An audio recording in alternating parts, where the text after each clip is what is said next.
dans les réseaux qu'on a vus jusqu'à date, on faisait l'hypothèse que les features étaient linéairement séparables, donc on pouvait utiliser une collection de filtres de convolution, opération linéaire, et avec cet amalgame de filtres de convolution, on obtenait un nouveau feature map qui représentait l'entrée de la couche précédente.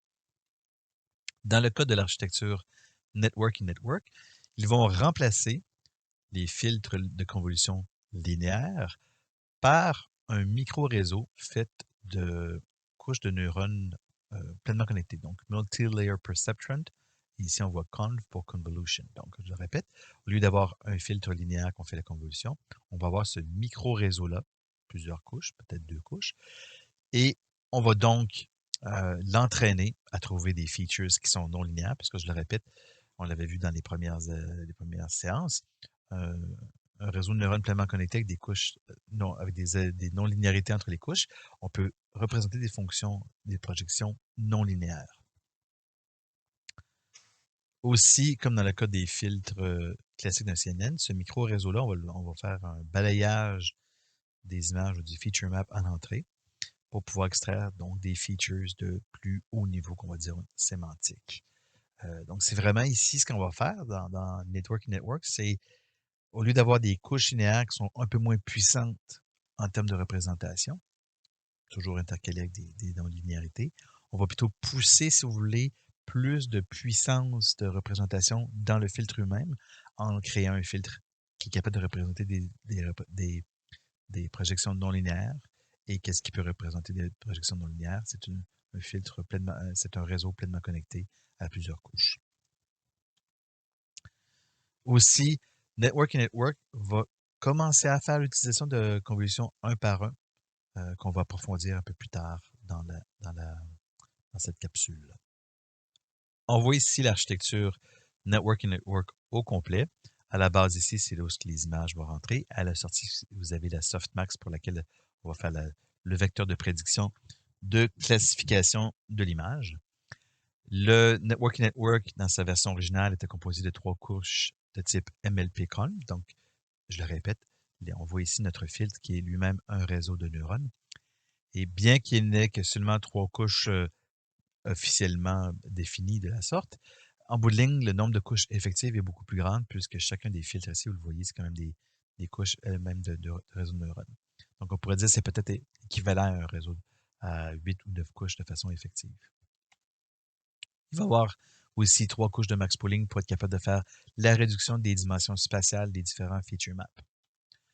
Une autre des grandes innovations apportées par le Network Network, c'est une innovation qui perdure jusqu'à aujourd'hui, c'est l'introduction du Global Average Pooling à la tête ici. À la fin d'un réseau CNN, d'un backbone, on va avoir un feature map qui peut être par exemple de taille 7 par 7. Et on va avoir par exemple, je ne sais pas moi, 1000 canaux, 1024 canaux. Et ce que le Global Average Pooling fait, c'est qu'on va faire la moyenne pour un feature map au complet, donc une des tranches de ce tenseur-là de sortie, pour nous sortir une seule valeur de score. Et cette valeur de score-là, ensuite, va être passée dans le softmax pour faire la prédiction. Aussi, ce qu'ils ont introduit dans le papier, c'était ce concept de dire je vais avoir une classe par Global Average Pooling. Et ce que ça va faire, ça va venir forcer le réseau à venir spécialiser le dernier feature map pour chacune des classes.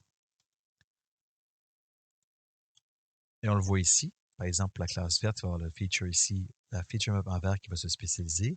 En mauve, il va avoir ce feature map-là qui va se spécialiser, et ainsi de suite. En quelque sorte, ce que ça va venir faire, ça va venir forcer la corrélation entre les feature maps de très haut niveau, donc les filtres en haut, et une classe. Par exemple, on le voit ici, on a les 10 images du jeu de données CFR10 qui sont des images naturelles. Et on voit ici les différents feature maps, donc feature map de 1 à 10. Donc, ça, c'est les feature maps ici. Par exemple, le mauve, ça serait le feature map 1. Disons, le vert, ce serait le feature map 8. Le bleu, ce serait le 9. Le orange ici, ce serait le 10. Et on voit vraiment que chacun des feature maps, c'est spécialisé à une classe particulière. On voit que l'activation, par exemple, pour la classe voiture, elle est beaucoup plus forte pour le feature map 2 que pour tous les autres. Même chose ici, on le voit pour la feature map 8. bien, il est directement corrélé avec la classe 8. Alors, en quelque sorte, c'est un peu comme si on forçait toute notre pipeline ici à devenir lui-même un classificateur, puisqu'à la fin ici, on ne fait plus vraiment de classification. Si vous vous rappelez, pour AlexNet, VGGNet, on avait un classificateur assez puissant qui était composé de 3 couches pleinement connectées. Alors ici, il n'y a plus de question d'avoir 3 couches pleinement connectées. C'est vraiment, on va pousser le réseau ici à devoir prendre des décisions au niveau sémantique, de décider plus rapidement c'est quoi les classes. On va demander donc aux features d'être beaucoup plus représentatifs des classes. Donc,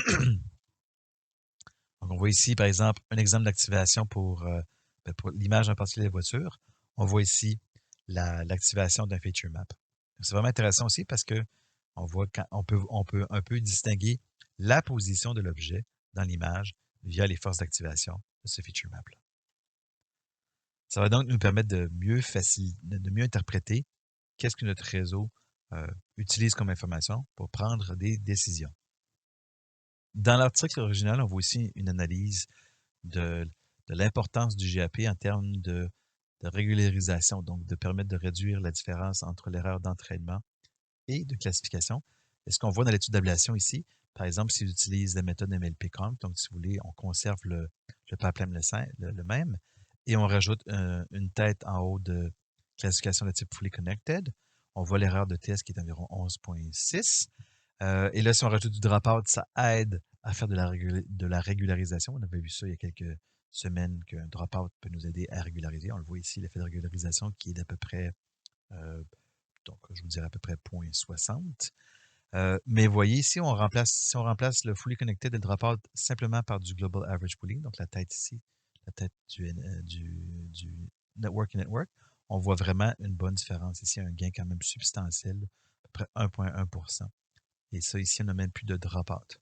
Donc, vous voyez comment, dans le fait de régularisation qui est apporté par le Global Average Pooling.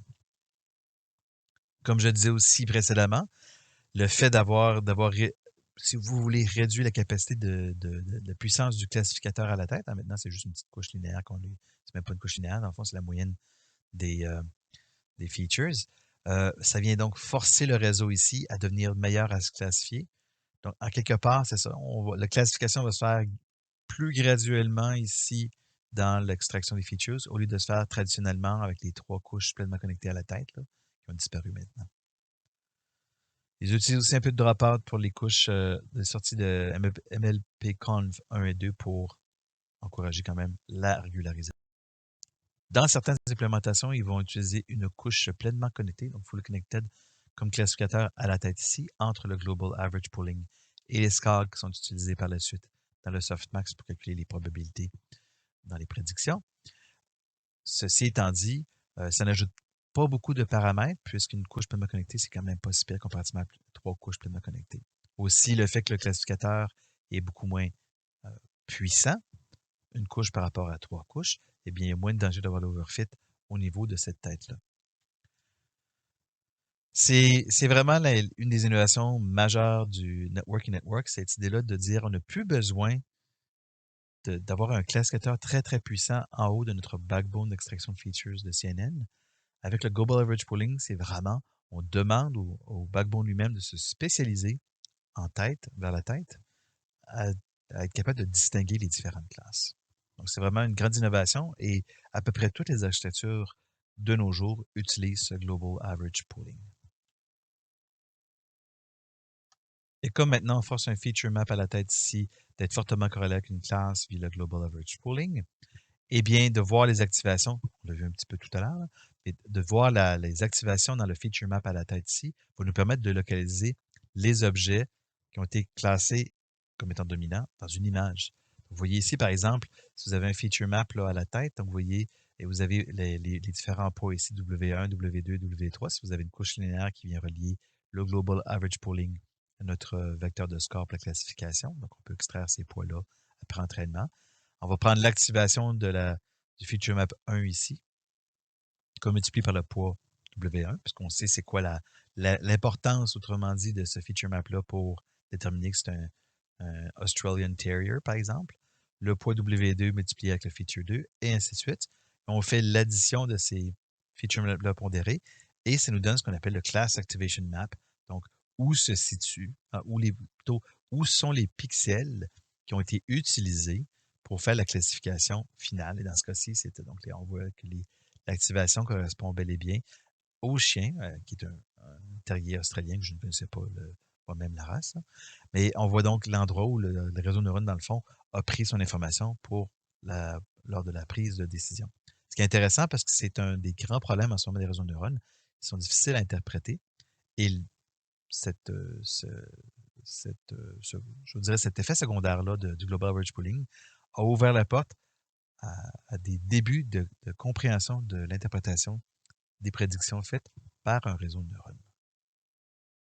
Si on retourne maintenant sur l'historique des réseaux de neurones, on est rendu à explorer GoogleNet, qui a été produit en 2014. On voit l'erreur en top 5, donc 6.7, pas nécessairement une grande augmentation de performance par rapport à VGG, mais quand même notable assez pour avoir été un des réseaux gagnants. On voit aussi une légère augmentation du nombre de couches. Donc, quand même, on voyait 8 couches, 19 couches, 22 couches. Donc, on voit la tendance s'inscrire, hein, la course vers la profondeur. L'architecture GoogleNet, donc le net ici, c'est un petit clin d'œil à Yann LeCun, qui était quand même un des pères fondateurs du Deep Learning. C'est un réseau qui était relativement profond pour l'époque, 22 couches. Notez comment le nombre de paramètres est beaucoup plus faible qu'AlexNet. Donc, on parle de 12 fois moins de paramètres libres qu'AlexNet. On voit comment maintenant les gens sont capables de mieux utiliser les ressources de calcul disponibles dans les réseaux pour atteindre des performances supérieures. AlexNet est dans la première version d'un réseau profond de type CNN pour la reconnaissance d'image. On voit ici l'expérience commence à faire son travail dans la communauté. Bien qu'il ait 22 couches, le réseau ne contenait pas de batch norm. Pourquoi? Parce qu'à l'époque, la batch norm n'existait pas toujours.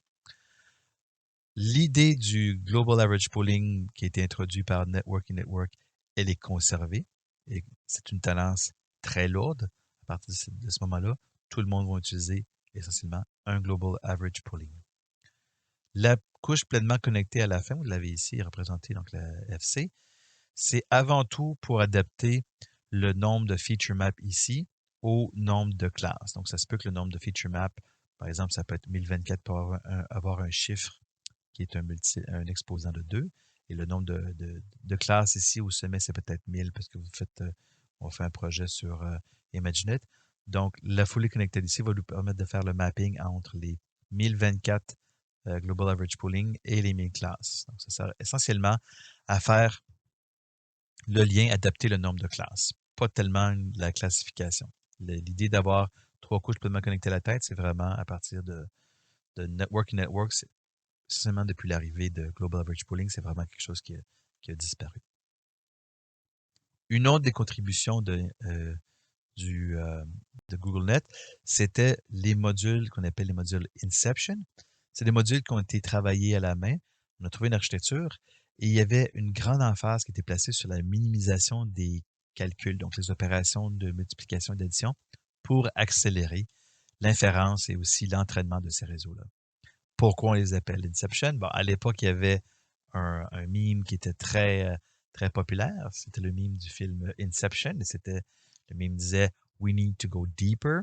Alors, c'était le thème de ce réseau-là, c'était d'aller plus profondément. Et pour aller plus profondément, ils ont voulu avoir une architecture qui était plus, disons, plus parcimonieuse en termes de capacité de quantité de calcul requise. C'est intéressant aussi que ce meme était carrément cité dans les références. Si vous allez dans l'article original, la première référence de l'article, c'est ce site-là, Know Your Meme, qui montrait cette belle image du film Inception. On voit ici le détail de ce module Inception. Important à noter, l'architecture Inception s'éloigne du concept d'un filtre de taille unique pour une couche. Ce qu'on voit plutôt, c'est plusieurs branches, un peu comme on avait vu pour l'ExNet, où on avait divisé le calcul en deux groupes. À l'époque, c'était fait parce que ça fitait pas complètement le modèle fitait pas complètement sur une carte graphique. Mais ici, c'est vraiment une approche volontaire de dire on va, si vous voulez, comme splitter le calcul en différentes branches. Et chaque branche va avoir une opération de convolution ou de max pool différent. Par exemple, la branche ici, c'est une convolution 1 par 1. La branche ici va surtout faire une convolution 3 par 3. La branche ici, une convolution 5 par 5, puis ici, une branche de max pooling.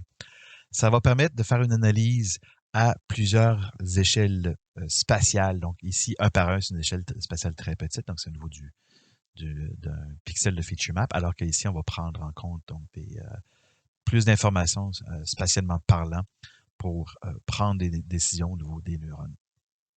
Important aussi, on va voir les convolutions 1 à 1 en jaune ici, qui sont là pour permettre d'ajuster la taille des feature maps. Et c'est ce qui va venir faire, c'est ce qui va venir réduire la quantité de calcul qui est faite par les couches en bleu ici, la 3 par 3 puis la 5 par 5, qui sont quand même relativement coûteuses en termes de temps de calcul. Donc, en venant modifier le nombre de feature maps, on va être capable de réduire le temps de calcul. Donc, c'est une des contributions, je le rappelle. Le module Inception, il y avait vraiment une emphase pour minimiser le temps de calcul dans ces couches-là, dans ces modules-là. Les filtres en parallèle vont donc nous permettre de pouvoir faire une analyse des feature maps des couches précédentes à plusieurs échelles spatiales, ce qu'on appelle le concept de pyramide spatiale. Si vous cherchez, si vous voulez plus d'informations, vous pouvez aller sur Google, faites une recherche pour Spatial Pyramid. C'est un concept très utile en vision. Et donc, ça va donner l'information aux couches suivantes, donc cette analyse multi-échelle. Dans la version naïve, les auteurs disent, bon, on aurait pu faire notre module Inception de la façon suivante, directement à partir de la couche du feature map de la couche précédente, faire des convolutions 1 par 1, d'en faire 128, des convolutions 3 par 3, des convolutions 5 par 5, là, 192 filtres ici, 96 ici, puis un max pooling 3 par 3 avec un stride de 1. Ensuite, venir concaténer toute cette information-là ensemble. Mais le problème, c'est d'appliquer directement les fils 3 par 3 et 5 par 5 sur l'information des couches précédentes, c'est au niveau du temps de calcul. Donc, disons qu'on a un filtre, un tenseur d'entrée de 28 par 28 par 256 canaux. Si on regarde au niveau du temps de calcul, simplement pour les multiplications, ben, le temps de calcul pour l'application d'une convolution de 1 par 1 sur un feature map de 28 par 28 par 256, ben, l'application du filtre à un endroit, ça va donc une fois le nombre de canaux, donc 2 fois 256. On doit appliquer ça à toutes les positions spatiales du feature map. Donc, ça va être, faut faire ça 28 fois par 28 fois. Et finalement, vu qu'on a 128 filtres de 1 par 1, donc il faut répéter l'opération 128 fois. Donc, on voit le détail ici du calcul.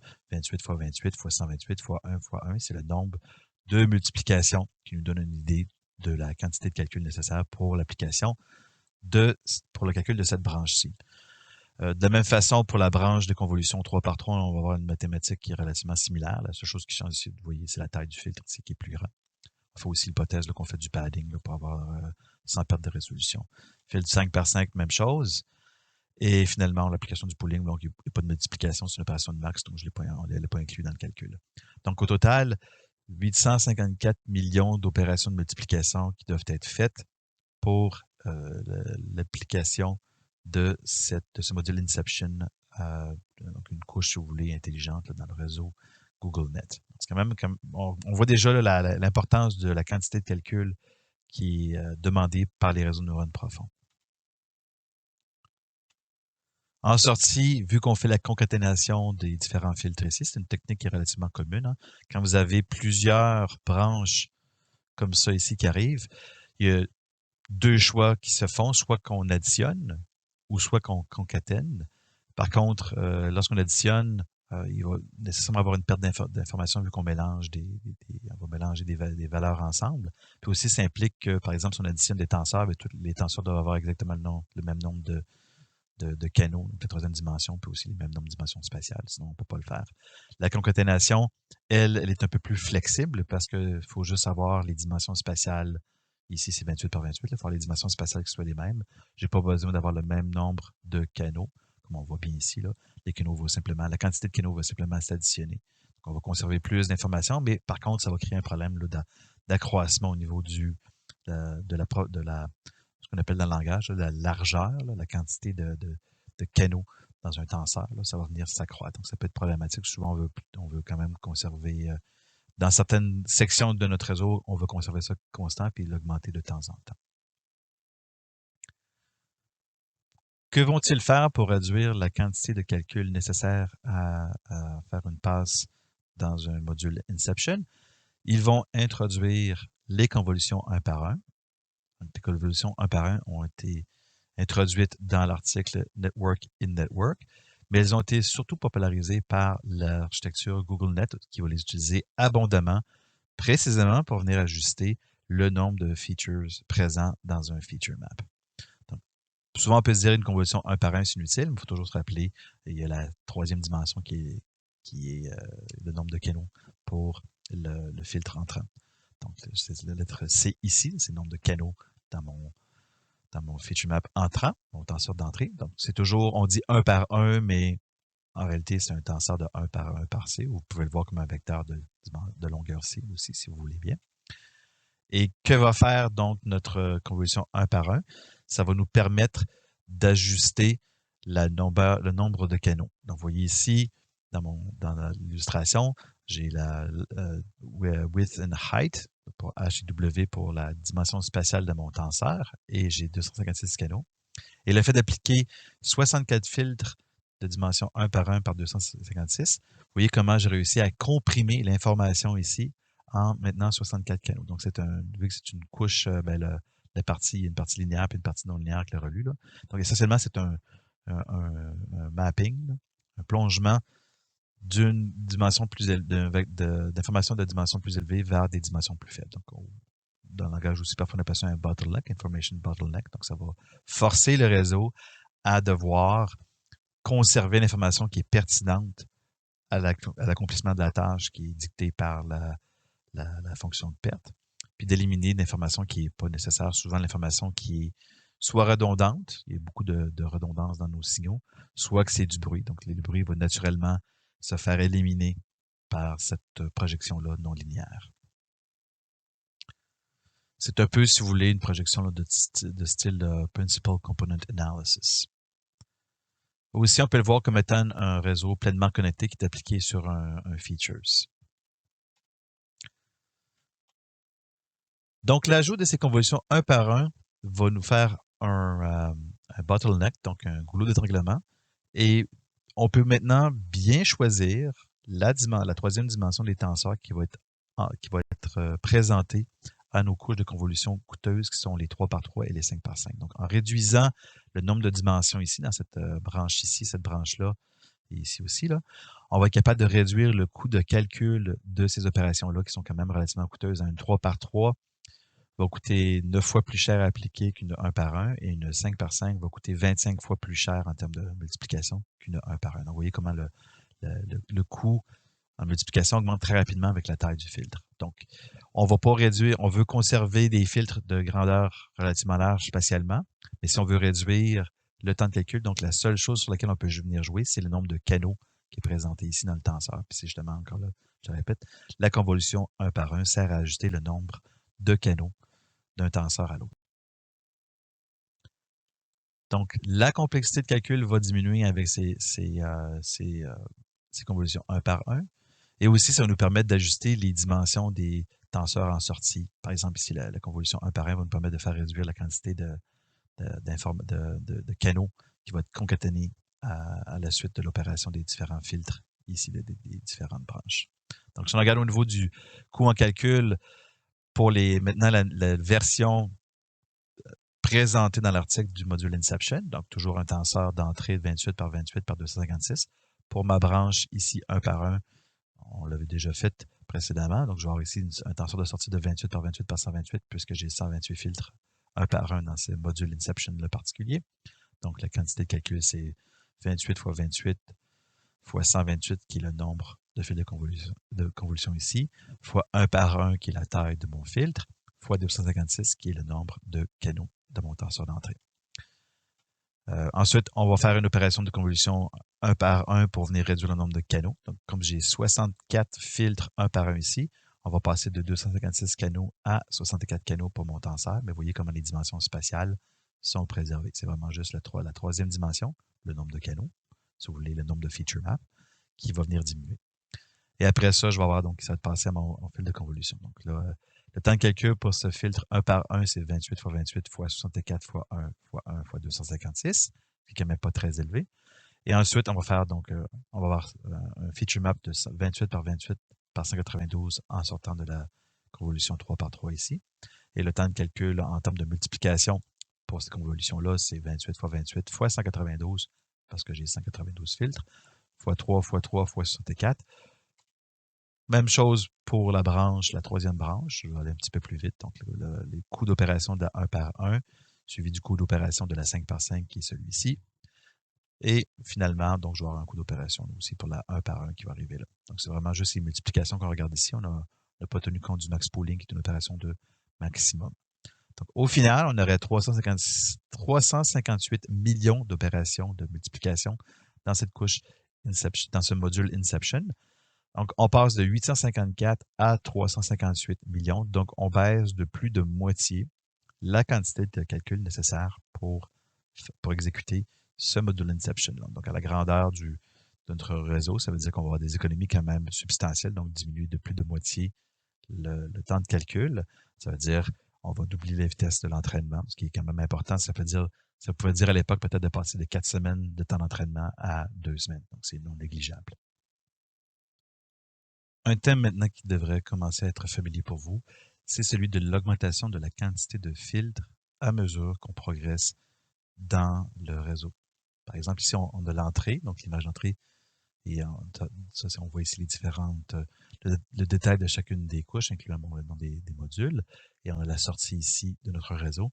Et ce qu'on voit, c'est le nombre de feature maps augmente, vous voyez, 192, 256, 480, 512, 832, 1024. Et après ça, bon, on s'est rendu à 1000 parce qu'on a le nombre de classes dans ImageNet, c'est 1000. Et vous voyez donc augmentation graduelle du nombre de canaux. Et comment se fait cette augmentation graduelle-là? Bien entendu, c'est par l'augmentation graduelle du nombre de filtres. Par exemple, les filtres 1 par 1 dans les modules Inception, on commence à 64 et vous voyez ici, à la fin, on est rendu à 384. Les filtres 3 par 3, on voit une augmentation qui n'est pas tout à fait monotonique, mais presque monotonique. On est rendu à 384 filtres 3 par 3. On voit, par contre, là, au niveau des 5 par 5, on a vraiment un respect de la monotonie. Ah non, on a ici un petit 48. Donc, c'est presque un colonne monotonique pour l'augmentation du nombre de filtres. Donc, c'est vraiment cette idée-là. On veut réduire les dimensions spatiales dans notre feature map via l'opération de max pooling. Vous voyez, à chaque fois qu'on fait max pooling, on a une diminution du nombre de la résolution spatiale du feature map. Et c'est là qu'on en profite souvent pour faire des sauts importants au niveau du nombre de filtres utilisés, donc la quantité de feature map. Donc, c'est vraiment ça, de pousser l'information spatiale doucement vers l'information sémantique qui est contenue, elle, généralement dans les canaux, dans les feature maps. La base du réseau, le système qui était décrit dans la setup qu'on a vu en classe, qui représenterait pour les problèmes de Network Architecture Search. Donc, le système, on voit ici une convolution relativement large, 7 par 7, alors que, bon, c'est plus petit que le AlexNet qui était 11 par 11, mais quand même, le 7 par 7, c'est la seule fois qu'on va utiliser un 7 par 7 dans l'ensemble du réseau. Opération de max pooling, une couche de normalisation, une 1 par 1 et une 3 par 3. Donc, essentiellement, ce qu'on vient faire ici avec des strides de 2, c'est de rapidement faire baisser la taille de l'image d'entrée en extrayant des features de très grande grandeur. Puis après ça, un pipeline très, très profond avec une diminution beaucoup plus graduelle de la résolution du feature map. Le réseau GoogleNet aussi apportait, je vous dirais, une certaine nouveauté qui était l'ajout de têtes auxiliaires, mais pas des têtes soulées sur les côtés du réseau. À l'époque, la batch norm n'existait pas. La batch norm aide beaucoup à régulariser non seulement les activations, mais ce qui est bon pour régulariser les activations va aussi aider à régulariser les gradients. Et rappelez-vous, votre perte est à la tête ici. Il faut que le gradient percole à travers toutes ces couches-là. On en avait 22, ce qui est quand même assez profond. Alors, qu'est-ce qu'ils ont fait pour pour tenter d'éviter le problème de gradient évanescent, de vanishing gradient? C'est donc, ils ont rajouté ces têtes auxiliaires-là ici, où ils faisaient essentiellement la même classification qu'à la tête ici. Ils les appelaient donc les softmax 1, softmax 0. Donc, ils calculaient une perte sur les classifications de sorte que le gradient puisse pénétrer aussi par une branche ici, pour venir, si vous voulez, booster le gradient. Donc, en calculant notre perte ici, on va venir booster le gradient. De sorte que si le gradient de la tête ici s'amenuise trop rendu cette profondeur-là, ben, on a une espèce de boost ici, un autre boost ici. Donc, c'était pour combattre ce gradient évanescent. Mais aussi, étant donné que notre réseau ici, les features ne sont pas nécessairement très évolués, on voit donc que ces têtes-là auxiliaires devaient avoir un classificateur plus puissant. C'est le compromis. Si vos features ne sont pas très bons, ben ça vous prend un meilleur classificateur. Alors que ici, les features sont beaucoup plus corrélées avec les classes, donc la sémantique. Donc, on avait juste un fully connected. On ne voit pas ici, là, mais si on agrandissait, on verrait une seule couche de fully connected pour faire la classification. Donc, ici, 2 couches pour pouvoir être capable de compenser les features plus faibles. Je le répète, ça, c'est juste des têtes auxiliaires pour aider à fournir du gradient, nourrir la bête là, pour l'apprentissage. Et il faut aussi balancer les différentes pertes. Donc, on a une perte ici, une perte là, lorsqu'on fait l'apprentissage. Donc, les pertes, ces pertes-là ici, on rajoutait un facteur de pondération de 0.3 pour essentiellement construire la tête ici de classification, c'est la plus importante. Les autres, c'est vraiment des tâches auxiliaires. Et la règle du pouce, lorsqu'on a des tâches auxiliaires, c'est de mettre des pondérations sur les pertes auxiliaires plus faibles que pour la tâche principale. Parce que, ultimement, ce qui nous intéresse, c'est la tâche principale. Par contre, le fait d'avoir ajouté ces têtes-là auxiliaires a été un peu décevant, ce qui n'est pas nécessairement de mauvaise chose, puisque ça veut dire que le gradient circulait somme toute relativement bien dans leur architecture. Mais vous voyez ici, l'article ne rapporte qu'un gain de 0.5% à l'utilisation de ces têtes auxiliaires-là. C'est d'ailleurs quelque chose qu'on ne fait plus vraiment de nos jours. Si on a des pertes auxiliaires, règle générale, vont être placées, les têtes auxiliaires vont être placées à côté de la tête principale, et c'est pour accomplir des tâches légèrement différentes. Non pas pour accomplir la même tâche, ici c'est la même tâche de classification. Donc c'est pourquoi maintenant on peut se permettre de mettre toutes nos têtes en haut, c'est parce que le gradient circule très bien. On va le voir via des améliorations comme les Residual Network, ainsi que la batch norm qui conditionne très bien les signaux. Ça complète maintenant les différentes architectures pour cette première moitié de l'exploration de l'historique des CNN.